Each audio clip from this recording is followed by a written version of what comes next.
If you want to find the secrets of the universe, think in terms of energy, frequency, and vibration. The day science begins to study non-physical phenomena, it will make more progress in 1 decade than in all the previous centuries of its existence. Nikola Tesla. Welcome to the Frequency Shifter Show. I'm your host, Corene Summers, founder of Artisan Farmacy. In this show, we explore ways to raise the frequency of ourselves, one another, and our planet.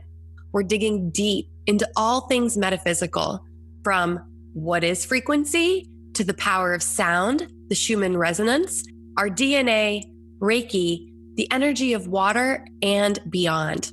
All to shift our minds and bodies back into alignment with richer states of connection, elevated awareness, and maximum human potential. And we're bringing on the global experts and thought leaders to share their wisdom as they let us pick their brains around all these juicy, mysterious topics. First of all, I don't know who Ricky is. And metaphysical? Schumann's Renaissance? I don't even know. What are you talking about? Wait a minute. I need us to take a step back and calm down. What are we even talking about here? Oh yeah, I forgot to mention, I have a co-host. The universe insisted, what can I say? This is Alex Terranova, founder of DreamMason. He's sort of a newbie to some of this frequency stuff, and he's gonna help keep everything balanced, grounded, and relatable. So this show isn't just for the experts to nerd out on all things metaphysical, but it's an open, welcome space for everyone to explore the mysteries of the universe and raise our frequencies together.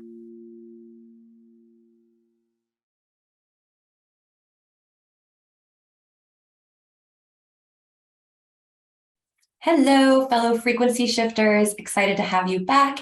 This time, checking in with Alex and I for a mid-season review. We are so excited to have just wrapped up our first 5 episodes where we covered things like energy healing, Ayurveda, megalithic sites, and different energy portals. We also covered witchcraft and had a PhD of metaphysics on as well. So really exciting episode talking about all things frequency. But it brought a lot of different things up as well. Specifically, I'm remembering some conversations from the Ayurveda episode, as well as the episode with Sheetal, where we talked a lot about sacred geometry and different life meanings. But this issue has continuously sparked up for me related to our relationship to technology and specifically alignment. What things are we aligning ourselves with through technology in addition to other key areas of our life? I think this is something that at least in my coaching relationship with conscious entrepreneurs, myself, this is something that's kind of gone off the handle in the last 2 years, which is understandable. We're spending more time at home. People are working from home. We're spending more time online. There's more scary stuff online that draws you in. But I don't know, I want to start a conversation on what is and isn't healthy, because it's a new frontier that we haven't really explored yet. And that's interesting to think about. You're hitting my, you didn't know, we didn't plan out that we were going to talk about this. And I think it was a few days ago that I deleted all the Facebook, LinkedIn, Instagram, all the apps off my phone, which basically have me not look at my phone. Whoa, huge move. To delete, not mute? No, delete. Notifications, full delete mode. They exist right out in the ether, but not on my phone.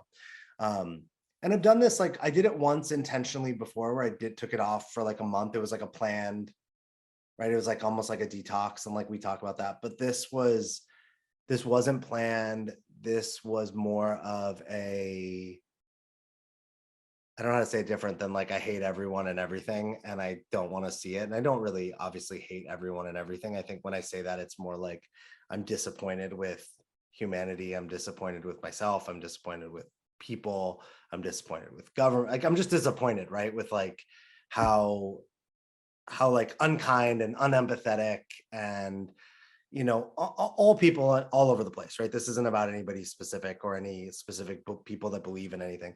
And that I just, that social media, all these apps, they're not just social media, right? They're news, they're information, it's everything is in these places. And I just noticed, I just like couldn't be with it. I was like, I got to get rid of this. I have to delete all this off my phone. I also even noticed just, I'm watching a movie and I'm looking at my phone at the same time. I'm by the pool and I'm looking at my phone. I'm walking the dog, I'm looking at my phone. And most of the time, I don't know about you, that's what I'm looking at, right? One of these apps. I'm not like just on the internet, like looking around. I'm usually one of these things. And what I noticed to kind of bring it back is it was making me unhappy. It was making me frustrated. It was making me tired. It was making me like really pessimistic and bitter. And then that would then impact my relationship or other things, right? I'd come from there and I'd bring it into other areas of my life. And so it would mess with my relationship. It would mess with workouts. It would mess with, dog walking, right? Like everything. So I totally feel you. Like, I don't know how to manage it. Like I have it down where my phone goes on airplane mode when I go to bed. Mhm. And so there's nothing happening during that. But otherwise, it's kind of, it like seems like it's in charge.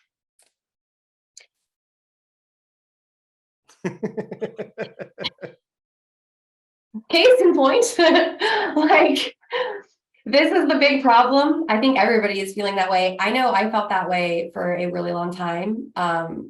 And that is what got me to have I have some laser focused tech boundary rules and things that was something I kind of wanted to share because these are things that have really helped me. And it's interesting because I've actually noticed it coming back recently. So it's interesting now as someone who I feel like I healed that. I actually have become completely disconnected from my technology. And I use technology for business some, but I've changed also some of the way I do business because technology is so, as a conscious entrepreneur, technology is like a moving freaking, it's constantly a moving target. So you're kind of screwing yourself to put all your eggs in one basket. And I had some just really bad habits and it was affecting my relationships too. I was always on my phone and I felt addicted to it. Like you said, it was weird because it was it felt like an addiction. I have to check it right now. And if I hadn't checked it in so long, I would want to check it. So I started to do things like put it on airplane mode, I limit text, do not disturb, things like that. But it also kind of on the side, made me kind of a bad friend. And in terms of showing up for people sometimes, because I now have all my notifications muted all the time. And as one of my best friends, someone made if I get arrested, you're the last person I'm calling to help me out. At least one person has made the joke that if they get arrested or something traumatic is happening, they're not calling me. And I sort of take it as a compliment because I've done a really good job setting boundaries in my relationships and expectations of my role in technology. And I feel really free. I feel really good. I feel really at peace. I feel great, honestly. And when I get upset about stuff, I go outside, I'll put my phone on airplane mode or whatever, leave it. I leave it sometimes, although it is admittedly still, it's hard for me to leave it behind.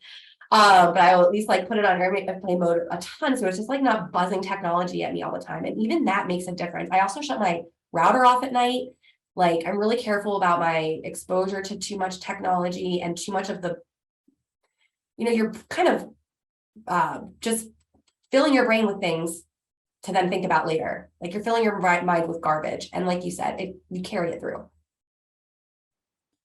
Yeah, and it's so scary to leave it. So I've been in a conversation with my assistant to take over all my social media. So something I noticed with my coach. So, right, I as a coach, I have a coach and I work on my own shit, just like I would advise anyone to. And I was having this conversation. You're here. I do too. I was having my conversation with my coach about how I love creating. I like creating podcasts. I like writing books. I like creating videos that go online, but I don't like everything else that has to do with that. I don't want to be commenting. I don't want to be liking things. I talked to this guy who was the key to social media is to run around and like everyone else's stuff and comment on everyone else's stuff, because when you do good things for other people, it comes back. And I was like, wow, that's a really great strategy. And it makes a lot of sense. And I don't want to do it. I don't want to run around commenting and liking and it's not how I want to spend my time in my life. And I haven't found in, I don't know how many years, like an effective and empowered way to use social media so that it supports my life and my business and my happiness and all those things. So I've been in this conversation with my assistant about my job will just be to create. So I'll write, if I have thoughts, I'll write them and I'll put them in a document. I'll write longer things that could be like posts or blogs or whatever. I'll film videos and I'll just drop everything into different folders in Google Drive. And it'll be his job to then go on social media and like post them, whatever. And we've been talking about this for a little while. And I'm like, I noticed like I haven't moved it forward. Because there's this part of like, what if he does it wrong? What if he messes something up? What if, we live in a world now where I actually have friends that don't even text me. They message me on Instagram. Well, what about, are they going to not, like it's irrational. It's like fear in your mind. Like I'm making up all the reasons. Can I bust them for you? That's an addiction though, right? Like I'm literally, if we were talking about, you totally can hold it and just hold it for a second. If we were talking about alcohol and I was like, hey, alcohol is not serving me. I wake up, I'm drinking it throughout the day, it's impacting my relationships. We'd be like, well, you have like a substance abuse issue. And then if I was like, well, but like, my relationships kind of depend on it. We have a good time when we hang out and drink, and me and my wife like drink wine together, right? You'd be like, hey, you notice like you're justifying, this is what addiction does, right? It like doesn't work, but when you try to let go of the thing that doesn't work, it knows how to manipulate you so you don't let it go. And it's no different. My relationship with social media is exactly the same. When you put it that way, it's pretty direct comparison. It's kind of, that's scary since 100% of people are pretty much addicted to their phones is what's scary. The other thing I've noticed, which just because of the work that I do, I can't help but draw my conclusions about it, like having an impact on stress and anxiety, because stress and anxiety is through the roof. Yes, because of the pandemic, but also mostly the fear, like a lot of the fear that's coming through is something that is sitting with a lot of people and they're carrying it way into their entire life. And that's something that we have to deal with now that people didn't have to deal with before. We're not meant to process that much trauma and that information. And I think thinking of it from that way, you can give yourself grace and compassion and also protection. Because it's like an energy protection thing. Like technology is an energy too. Everything is an energy, right? That's what we talk about here. And everything, and like too much of any energy, like you said, if it was too much in any other area of your life, you would notice it differently. You would be gaining weight or have an addiction or right. This habit, like it's internal. And so people aren't talking about it as much, which is whole nother problem.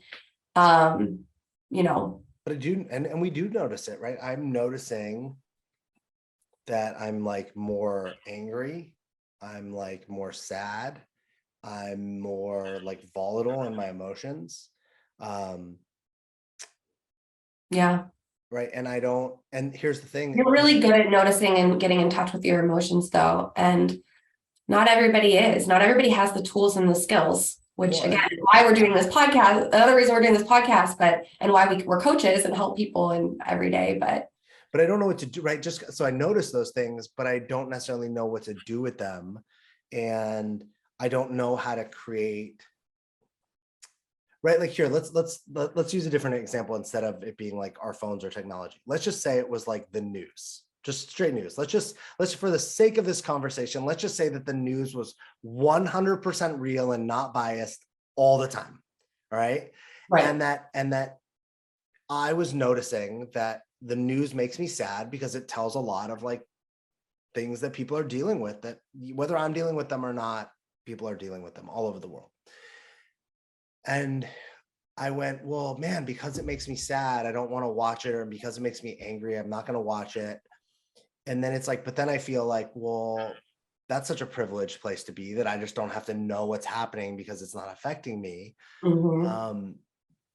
There's this, just because I know that it's not working for me doesn't mean that like putting it aside is the answer, right? It's kind of like, that's kind of like black or white. It's like, well, if it works for you, if it doesn't work for you, put it aside. There's things like, I think we live in a world that you can't just put technology aside, right? If you want to go be a monk and live in a cave, that's fine. Like, I'm sort of jealous, but that for most of us, that's just not going to be how we live. So for a long time, I've been like, what if I got a flip phone? And it's like, okay, that would be amazing. But do you know how horrible it would be to send a text message on a flip phone? Right. Oh, Like, yeah.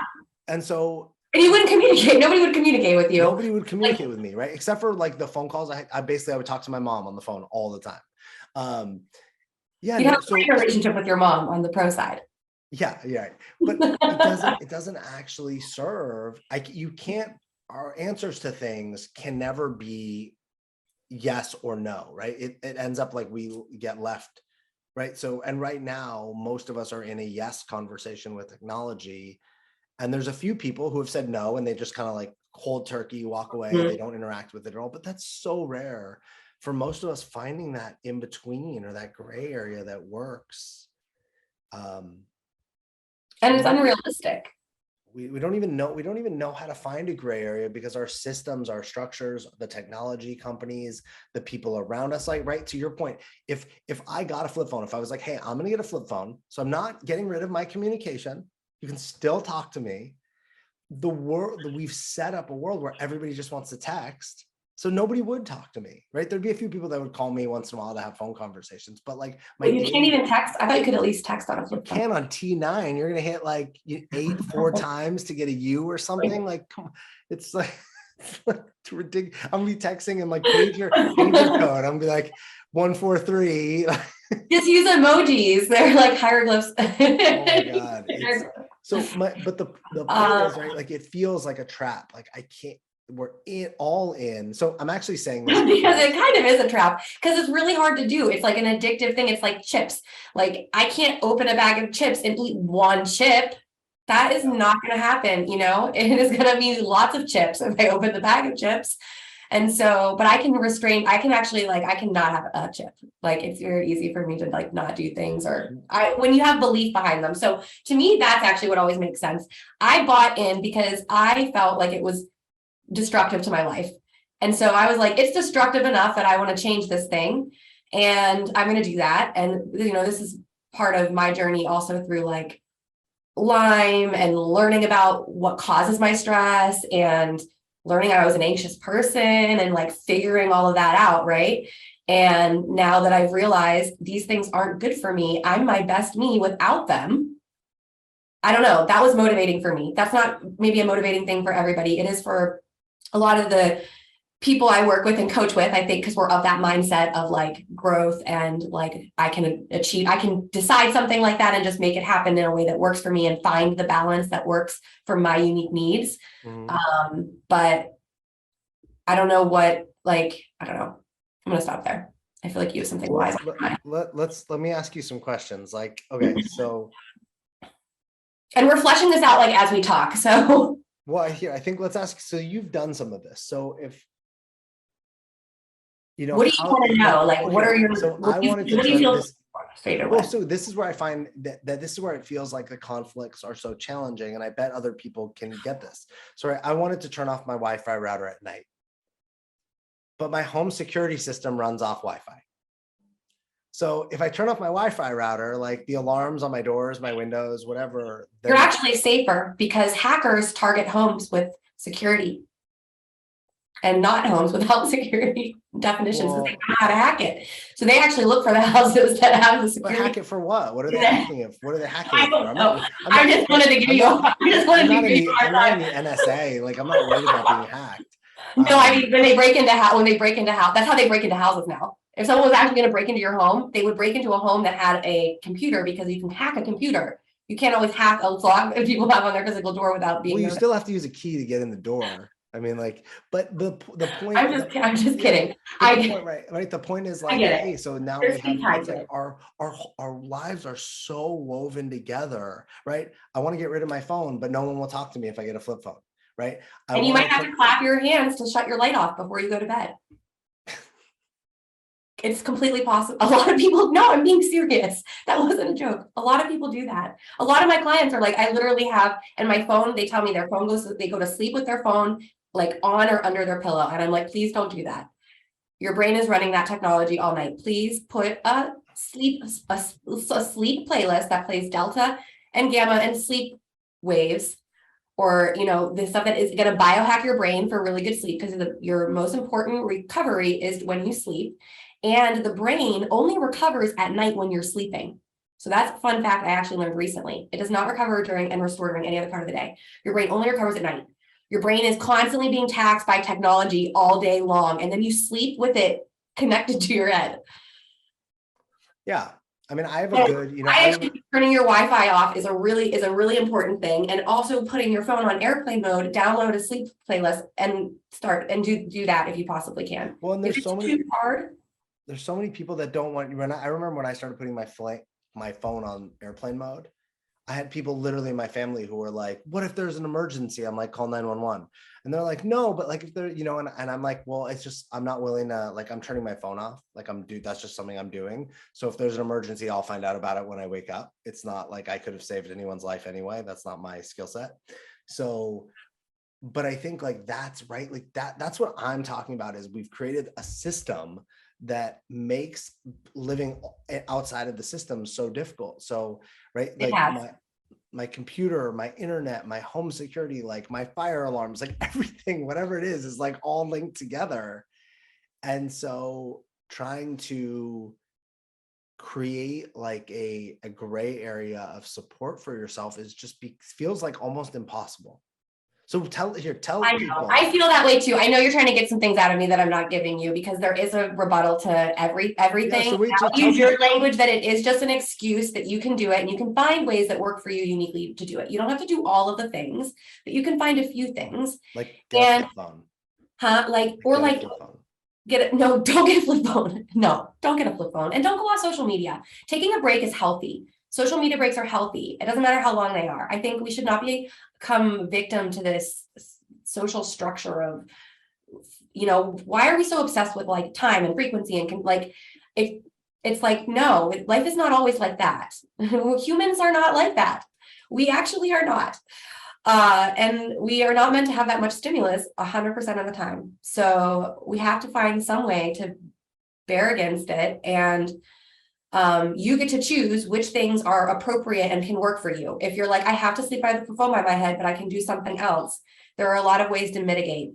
There are tons of new products out now that are EMF, legitimate science-backed EMF protectors for all kinds of things. There's even like really great headphones that are, I heard, iPhone comparable. I'm just about to try them. So I'll report back, but that minimize the technology that's like going into your ears, and people have reported like feeling a lot calmer when they're like, you know, people that are using them all day that have noticeably had a relief after not having that technology buzzing in their ears. Because that is an impact that I think we don't really think about. Like, it's having an energetic impact on me kind of constantly, and it's wearing me down, and then it's using up my energy that I might have for something else that's more valuable and meaningful to me. Because we only have so much. I always think of things, and this is again because of my kind of health background and solving my Lyme disease issue and overcoming it, is like I had to create a picture for myself. I was like, oh, I have so much energy to use a day, and I am committed to a lifestyle of wellness. And for me, that means a certain amount of chopping vegetables, taking my green juice, going outside, breathing fresh air. Like, they're really the basics: hydration and sleep. Like, they're those core: exercise, outside, like the core things that we all talk about that we, I guess, probably don't want to hear, but those should be priorities, I think, before social media, and that social media time should be limited. You should put a timer on yourself if you have to make a limit, and notice how much time stresses you. Where's your balance? Find your own balance. Where is it for you? You don't know because you won't try. You're doing the whole thing. I'm still over here like, I'm gonna buy a flip phone. It's the only way. I don't know. Does anything of that resonate? Well, I think like it does, and it feels, I think that's the thing that it feels really obvious, is when something's an addiction, you actually are powerless to it, right? If we were talking about, you actually can't give someone a strategy. This might be like a big part of the problem. If we were having a conversation about porn, if I was like, I can't stop watching porn, I'm late to meetings, it's like on in the background, right? I'm distracted by it, like whatever. You can't just tell me to turn it off. it doesn't actually work. It's not, I'm not actually able to. My brain is as hardwired in an addictive process to something. Yes. And we could say that about, and I used porn on purpose because it's not like a substance I actually ingest, right? It's not like smoking or alcohol. It's ingested through different sense, right? Through my eyes and through my emotions. But I think our phones in a way are like that because, right, we're talking about something that we become addicted to, at least like I'm relating to it, is that like, it feels like I'm addicted to the phone and not just the things on it, but it itself. And I think that we can't even use just like common sense or strategies or boundaries. That just doesn't break an addiction. There's a reason why AA is the most successful of its kind. And it's like, I think AA's success rate is only like 30% or something. It's not even it's, wow, really? oh my God, it's, yeah, it might even be less than that. Like you can, I'm throwing out numbers here that aren't accurate, but like, I know there's some science behind technology and addiction too, some really good stats out there, but I don't have them handy, or I would, like I said, we didn't know we were going to chat about this. And so I wish I had them with me, but they're kind of scary, especially kids' brains. They're really impressionable by technology. It changes they're just finding this out now, that it changes the permanent formation of their brain somehow. And like the way it relates to memory and different things. Because kids are getting on it so early. Like our generation didn't grow up like that. Like I had first technology in like high school, and Facebook came out, I think I was a freshman in college. Yeah. It was like my end of my senior year, freshman in college. So we're like the first group to go through like adult life fully online, which is something to think about because it's like a totally new frontier and new areas. And we're the first people, like, I don't know, is there a technology support group? Maybe we should start one. I'm sure there is. I mean, there's definitely, look, I'm gonna let's see, while we're on here. Oh yeah, you're good at looking stuff up. Phone addiction support. Let's see what comes up if you Google phone addiction support. Phone addiction warning signs and treatment. Addictioncenter.com. Hold on, let's look at what. Okay, it's on Addiction Center. Hold on, listen. Phone addiction is the obsessive use of a smartphone. The behavioral addiction is often dubbed as nomophobia, or the fear of being without a mobile phone. There are over 3.8 billion smartphone users in the world, and research published by Virgin Mobile discovered the users receive 427% more messages and notifications than they did a decade ago, 278 more texts. Smartphones are designed to be addictive. Send me that. Put it in the chat. Here, the negative effects of phone addiction. Chronic phone addiction, it's still acknowledged as a behavioral addiction, and it basically it impacts people much like gambling. So phone addiction may lead to sleep deficit, lower concentration, creative blocks, aggravated ADD, anxiety, reduced cognition, stress, loneliness, insecurity, impaired relationship, poor grades, psychological disorders. Whoa. Pretty complete list. Yeah. Also, I feel like half the people I know anymore have ADD, and sleep deprivation is so huge. It's in my corporate wellness business, it's my number 2 requested workshop to burnout, sleep and burnout. Everybody is sleep deprived and burned out. It's like the only topics people want to talk about. So do you want to hear the signs of phone addiction? I'm sure we just listed them all when we were recapping our whole behaviors. So lying about your smartphone use. I don't do that. Loved ones expressing concern. I don't know that loved ones express concern, but neglect or trouble. I don't know. Do I count for that, since people told me that they wouldn't use me as an emergency contact? Maybe. Neglect or trouble completing duties, work at school. I definitely, and I think other people do, like you're distracted. More and more time using a phone for sure. Checking people's profiles repeatedly due to anxiety. Now, I don't do that, but I bet a lot of people do.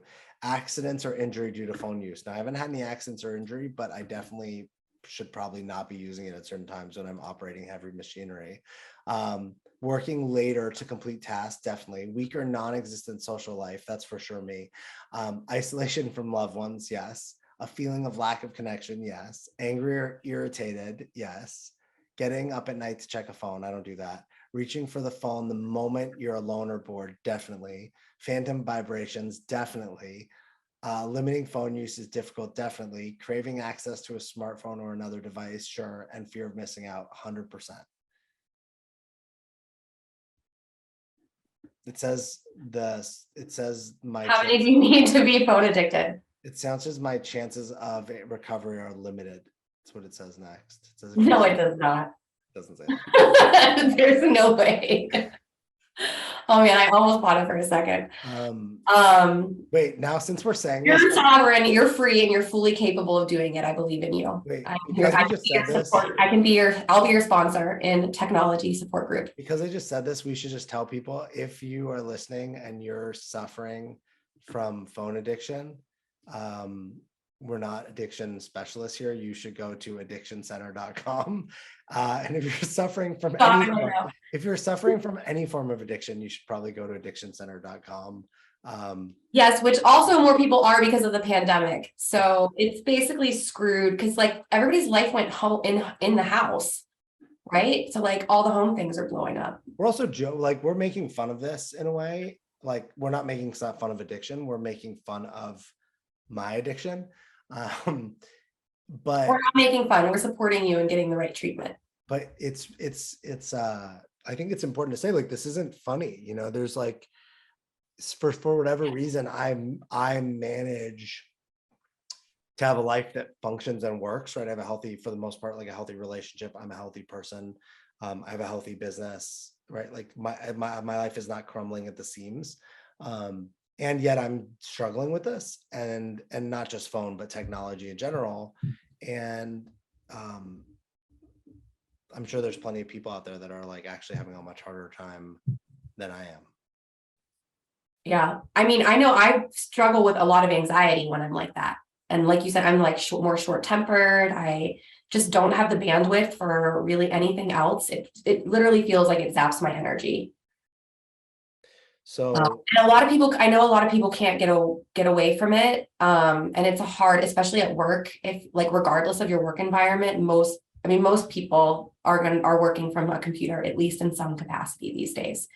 And you can't always change or speak up at work, right? So not if you work for Tesla, not allowed. You know what I'm talking about, right? No, wait, it's lost on me right now. No. Oh man, Elon, there's like a whole bunch of lawsuits because, like, you know, Elon Musk, Mr. Free Speech, but like whenever anybody speaks out about Elon Musk in a negative way, he like comes down hard, you know, he like sues them or fires them. Tesla has like all these lawsuits against them for essentially mistreatment of employees and like shutting out, like, it's like very hypocritical, but it was a joke. I didn't mean to go there. Oh man. Yeah. No, I didn't realize that. We're going to get murdered now because we talked about Elon Musk publicly on a podcast, and he's the most beautiful man in the world. I love Elon Musk. I love his energy. So if y'all don't, oh man, without saying who it is, I just recently hung out with somebody who has been in meetings with Elon Musk, and he's like, dude, the guy has zero, like, he's on the spectrum. He has zero social cues. He like doesn't understand why he disrespects people and like is like yells at people in ways that is so inappropriate. He's basically, he basically is an asshole. But we like think he's like, we love him, and it's like we love these people that have this like freedom to act like they can do whatever they want, because we can't. We wish we could, but we don't think about how it impacts the people that are around us. Yeah. And I mean, there's I have a lot of friends that worked for Jeff Bezos, and he's the same too. I think a lot of people at the top are ruled that way. And I don't know, it's interesting because he's also very smart and he's creating a lot of positive things. It's interesting how you give people more grace when they're doing something good, supposedly for humanity. Probably shouldn't be talking about this. We don't know. We have no idea. Like I said to you before we hit record, often, and if you watch any like James Bond movie or like any like Star Wars, James Bond, any like of those classic kind of movies, the supervillain always has the noblest intentions. the supervillain is going to clean up our world. It's going to end disease. It's going to end climate change. It's going to make everyone freer and more abundant. But yet their route, even in Marvel movies, but the route to the perfect utopian world is always like, we have to kill half the people to do that. And you're like, wait, what? I'm sorry. But it's like the most noble cause that, and they're just like, yeah, we're helping, we're doing good. All right. The interesting truth about perception, because it is so up to the individual and bringing it back to consciousness and living at a high frequency. That's an interesting challenge. You brought this up earlier as well. Like, what do you do with the moral, or when our moral compass is pulled one way? You had brought that up as well. Like, what happens when our moral compass is pulled one way, but we know like this is good for me? Yeah, well, like, look, if you, and I think it's overall, we have to find balance within.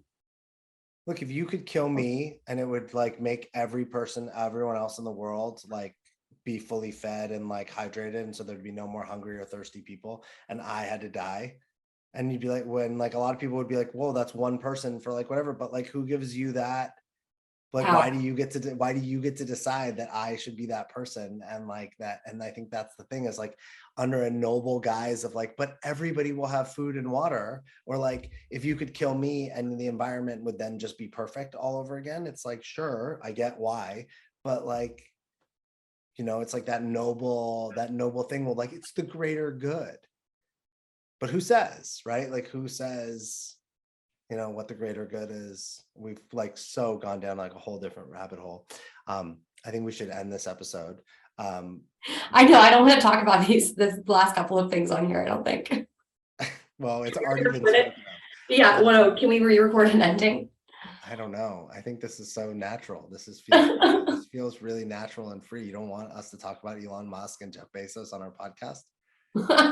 Actually, because they could like murder us. At least if we suddenly get murdered by like audience, if either one of us disappear by any random situations, direct the authorities back to this episode and see if our bodies can be found or dug up out of ditches somewhere.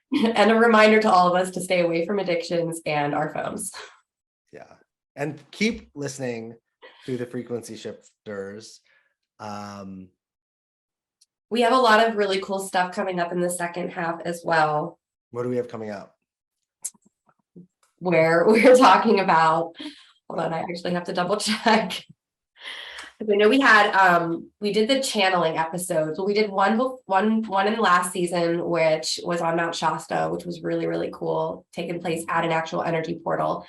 But then back to back, ironically, or not ironically, and perfect synchronistically, our very first episode of the next round after this is another like kind of channeled and a lot more information on what is channeling, who do people channel, how does it happen, that kind of stuff. Yeah, there's a lot of, there's another Ayurvedic episode.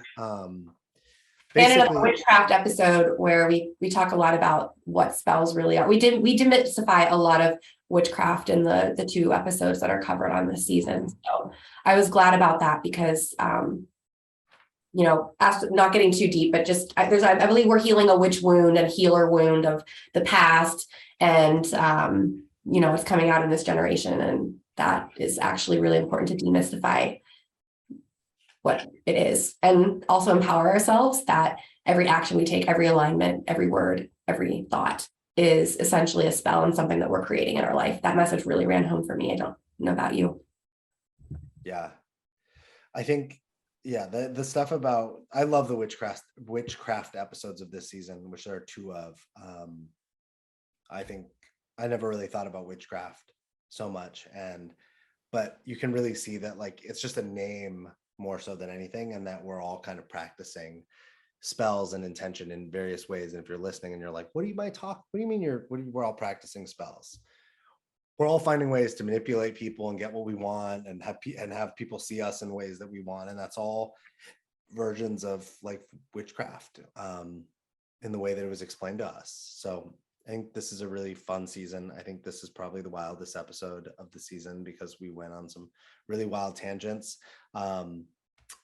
But thanks for listening, everyone. And please continue to listen to the Frequency Shifter show and share it with your friends. And if you have any thoughts about technology, addiction, you want to share anything, like reach out to us, but not over technology. Put a note in a bottle and drop it in the ocean, and hopefully it will get to us one day. I might start, requiring a messenger pigeon.